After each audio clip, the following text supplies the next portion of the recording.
اعوذ باللہ من الشیطان الرجیم، بسم اللہ الرحمن الرحیم۔ اعتکاف کے مسائل۔ اعتکاف سنت مؤکدہ کفایہ ہے اور اس کی مدت 10 یوم ہے۔ ہر مسلمان کو رمضان المبارک میں کم از کم 1 مرتبہ قرآن پاک کی تلاوت کرنی چاہیے، یعنی پورا قرآن مکمل کرنا چاہیے۔ عن ابی ہریرہ قال کان یعرض علی النبی صلی اللہ علیہ وسلم القرآن فی کل عام مرۃ فعرض علیہ مرتین فی العام الذی قبض فیہ وكان يعتكف كل عام 10 أيام فاعتكف 20 يوما في العام الذي قبض فيه رواه البخاری۔ حضرت ابو ہریرہ رضی اللہ عنہ فرماتے ہیں، نبی اکرم صلی اللہ علیہ وسلم کے سامنے ہر سال رمضان میں 1 بار قرآن پڑھا جاتا۔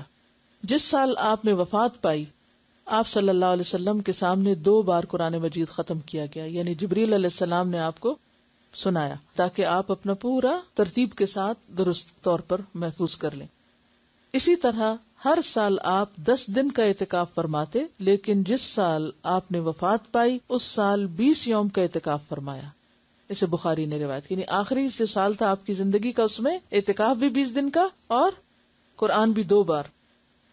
اعتکاف کے لیے فجر کی نماز کے بعد اعتکاف کی جگہ بیٹھنا مسنون ہے۔ عن عائشة رضی اللہ عنہا قالت کان رسول اللہ صلی اللہ علیہ وسلم اذا اراد ان يعتکف صلی الفجر ثم دخل معتکفہ رواہ ابو داؤد وابن ماجہ۔ حضرت عائشہ فرماتی کہ رسول اللہ صلی اللہ علیہ وسلم جب اعتکاف بیٹھنے کا ارادہ فرماتے تو فجر کی نماز پڑھ کر معتکف میں داخل ہوتے، یعنی رات کی عبادت کر کے اور پھر فجر پڑھ کے اپنی جگہ پر رہ جاتے۔ اعتکاف کرنے والے کی بیوی ملاقات کے لیے آ سکتی ہے اور اعتکاف کرنے والا بیوی کو گھر تک چھوڑنے کے لیے مسجد سے باہر جا سکتا ہے، یعنی اگر کوئی اور نہ ہو ایسا ذریعہ۔ عن صفیہ رضی اللہ عنہا قالت کان رسول اللہ صلی اللہ علیہ وسلم معتکفا فأتیتہ ازورہ لیلا فحدثتہ ثم قمت لانقلب فقام معی لیقلینی متفق علیہ۔ حضرت صفیہ فرماتی ہیں کہ رسول اللہ صلی اللہ علیہ وسلم اعتکاف میں تھے، میں رات کو نبی اکرم صلی اللہ علیہ وسلم سے ملنے آئی اور باتیں کرتی رہی، واپس جانے کے لیے اٹھی تو نبی اکرم صلی اللہ علیہ وسلم مجھے چھوڑنے کے لیے اٹھ کر کھڑے ہو گئے۔ اسے بخاری اور مسلم نے روایت کیا ہے۔ مردوں کو اعتکاف مسجد میں ہی کرنا چاہیے، کیونکہ قرآن پاک میں آتا نا وَأَنْتُمْ عَاكِفُونَ فِي الْمَسَاجِدِ۔ رمضان میں اعتکاف کے لیے روزہ رکھنا ضروری ہے، یعنی اعتکاف کے ساتھ روزہ شرط ہے۔ حالت اعتکاف میں بیمار پرسی کے لیے جانا، جنازے میں شریک ہونا، بیوی سے مجامت کرنا، بشری تقاضوں کے بغیر اعتکاف کی جگہ سے باہر جانا منع ہے۔ عن عائشہ رضی اللہ عنہا انہا قالت السنۃ علی المعتکف الا یعود مریضا ولا یشہد جنازۃ ولا یمس امرأۃ ولا یباشرها ولا یخرج لحاجۃ الا لما لا بد منہ ولا اعتکاف الا بصوم ولا اعتکاف الا فی مسجد جامع رواہ ابو داود۔ حضرت عائشہ رضی اللہ عنہا فرماتی ہیں اعتکاف کرنے والے کے لیے سنت یہ ہے کہ وہ بیمار پرسی کو نہ جائے، یعنی کوئی بیمار بھی ہو تو وہ نہیں نکل سکتا، جنازے میں شریک نہ ہو الا یہ کہ اسی مسجد میں کوئی جنازہ پڑھا جا رہا ہے لیکن وہ قبرستان تک نہیں جائے گا، بیوی کو نہ چھوئے، نہ اس سے مجامت کرے۔ اعتکاف کی جگہ سے ایسے ضروری کام یعنی قضاء حاجت، فرض، غسل وغیرہ کے بغیر نہ نکلے۔ اگر مسجد میں ٹوائلٹ نہیں ہے یا نہانے کی جگہ نہیں ہے اور نہانے کی ضرورت پیش آ گئی تو اس صورت میں صرف مسجد سے نکل سکتا ہے، یعنی جس چیز کے بغیر چارہ ہی نہ ہو۔ اعتکاف روزے کے ساتھ ہی ہوتا ہے اور جامع مسجد میں ہوتا ہے، یعنی یہ مسنون اعتکاف۔ عورتوں کو بھی اعتکاف کرنا چاہیے۔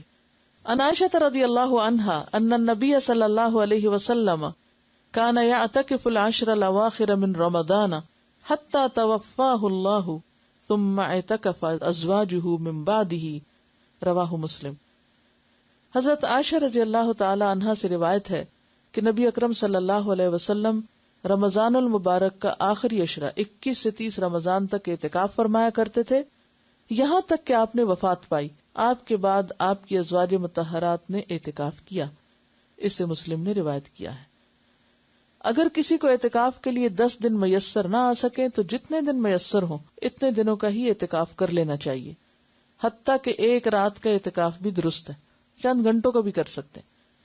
عن ابن عمر رضی اللہ عنہما ان عمر سأل النبی صلی اللہ علیہ وسلم قال كنت نظرت في الجاہلیۃ ان اعتکف لیلۃ في المسجد الحرام قال اوفی بنذرک، رواہ البخاری۔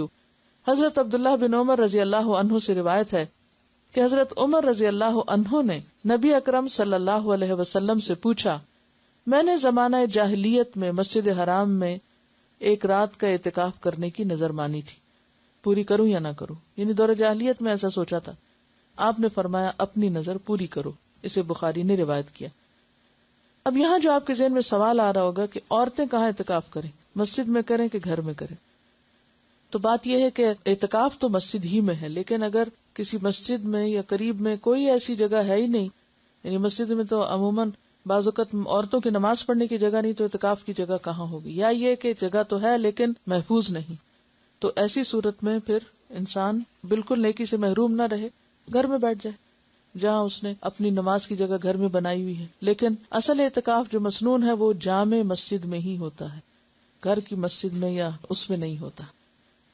اب اس میں آپ سوچ رہے ہوں گے، کنفیوژن ہو گیا آپ کے، اچھا یہ ہوتا ہے یہ نہیں ہوتا، اسی لیے بہت سوال اٹھتے ہیں۔ اگر ایک بات آپ سمجھ لیں تو سارے کنفیوژن دور ہو جائیں گے۔ ایک ہے آئیڈیل سچویشن جو اصلی ہے، اور وہ کیا ہے؟ 10 دن کا اعتکاف روزے کے ساتھ جامع مسجد کے اندر، جس میں ساری شرائط پوری کی جائے جو بھی بیان کی گئی، کہ باہر نہ جنازے کے لیے نہ ہی کسی اور ضرورت کے لیے، کہ مسلسل مستقل طور پر انسان وارے۔ دوسری صورت یہ ہے کہ وہ کرنے کی، یعنی اس اعلیٰ درجے کی نیکی کی تو یا ہمت نہیں یا چانسز نہیں یا کوئی چوائس ہی نہیں یا کوئی فیسلٹی نہیں، تو اس صورت میں آپ کیا کریں؟ دن کم کر سکتے ہیں۔ اگر کسی کو کوئی ایسا شرعی عذر ہے کہ روزہ نہیں رکھ رہا، تو سوچتا چلو میں ایک جگہ بیٹھ کے عبادت کر لوں، مسجد میں نہیں تو گھر میں بیٹھ جائے، وہ پھر کیا ہے؟ کنوینئنس کا اعتکاف ہے۔ ٹھیک ہے، تو کنوینئنس میں تو پھر آپ ایک دن کا کر لیں، گھر میں بیٹھ کے کر لیں، کھانا بھی پکا لیں اور آ کے اپنی جگہ پہ بھی بیٹھ جائیں، پھر وہ ایک دوسری صورت ہے۔ تو اس فرق کو اگر آپ پہچان جائیں تو سارے مسئلے حل ہو جائیں گے۔ یا تو آپ وہ اعتکاف کریں جو اصل اعتکاف ہے، جس کو اعتکاف کہا گیا، اور اگر وہ نہیں تو پھر جتنی دیر بھی کریں، کیونکہ عبادت ضائع نہیں ہوتی۔ یعنی یہ گھنٹے جو چند گھنٹوں یا رات کا ہوگا، یہ ضروری نہیں ہے کہ آپ عصر کے وقت کریں یا صبح کے وقت کریں، جب بھی موقع ہو۔ ہاں، نیت کر لیں۔ تراویح کے لیے جب آپ جائیں تو اس وقت کی نیت کر لیں کہ میں اس وقت میں اعتکاف میں ہوں، بس۔ اصل میں فائدہ اس کا کیا ہے؟ یکسوئی سے عبادت کرنا، یہ اصل مقصد ہے۔